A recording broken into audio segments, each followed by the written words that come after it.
Corona महामारी के दौर में बहुत कुछ बदल गया है। इस दौर में लोगों के कामकाज करने के तरीके में भी काफी बदलाव आया है। अब लोग ऑफिस का आधे से ज्यादा काम घर पर ही रहकर निपटा लेते हैं। ऐसे में ऑनलाइन मीटिंग करने का चलन भी काफी बढ़ गया है। लेकिन कई बार ऑनलाइन मीटिंग को लेकर शर्मसार कर देने वाली खबरें सामने आई है। ऐसी ही एक खबर दक्षिण अफ्रीका से भी सामने आई है। दरअसल यहाँ मंगलवार को नेताओं की जूम मीटिंग चल रही थी।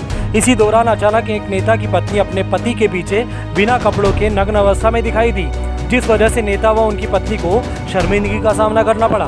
दक्षिण अफ्रीका में 23 पारंपरिक नेताओं की संस्था national house of traditional leaders के एक सदस्य जॉली डेबू ने मंगलवार को बैठक के दौरान पूर्वी केपटाउन में कोरोना के बढ़ते संक्रमण और इससे होने वाली मौतों पर चर्चा कर रहे थे। वहां बता रहे थे कि कैसे पूर्वी केपटाउन में डॉक्टरों के साथ मिलकर वहां काम कर रहे हैं। इसी दौरान उनकी पत्नी अचानक बिना कपड़े पहने उनके पीछे दिखाई देने लगी। जब जूम मीटिंग में मौजूद बाकी नेताओं और सांसदों ने डेबू की पत्नी को देखा तो चौंक गए। उसी दौरान एक अन्य नेता ने डेबू से कहा, आपकी पत्नी बिना कपड़ों के सबको अपने स्क्रीन पर दिख रही है। इतना सुनते ही डेबू काफी शर्मसार हो गए और कैमरे को पास कर लिया। बता दें कि मीटिंग में मौजूद एक नेता ने डेबू को तुरंत ही टोकते हुए कहा था, आपके पीछे खड़ी महिला ने ठीक से कपड़े नहीं पहने हैं।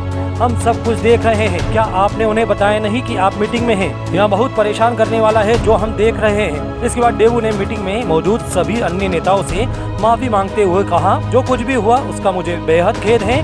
मैं कैमरे पर ध्यान केंद्रित कर रहा था और मैंने पीछे नहीं देखा। मैं बहुत शर्मिंदा हूँ। इतना ही नहीं, इस घटना को लेकर अगले दिन डेबू की तरफ से एक बयान भी जारी किया गया। उनकी तरफ से सफाई में कहा गया कि यह जूम तकनीक हमारे लिए नई है और हमें कभी इसके लिए प्रशिक्षित नहीं किया गया। हमारे घर में भी यह नया है, इसलिए हमें इसे सीखकर प्राइवेसी रख सकते हैं। उन्होंने कहा कि यह मीटिंग रात 10 बजे तक खत्म हो जानी चाहिए थी, लेकिन यह उसके बाद भी चलती रही। उसी दौरान पत्नी बाथरूम में चली गई। वह इस बात से अनजान थी कि मीटिंग में अभी भी बातचीत जारी है और ऐप का कैमरा ऑन है।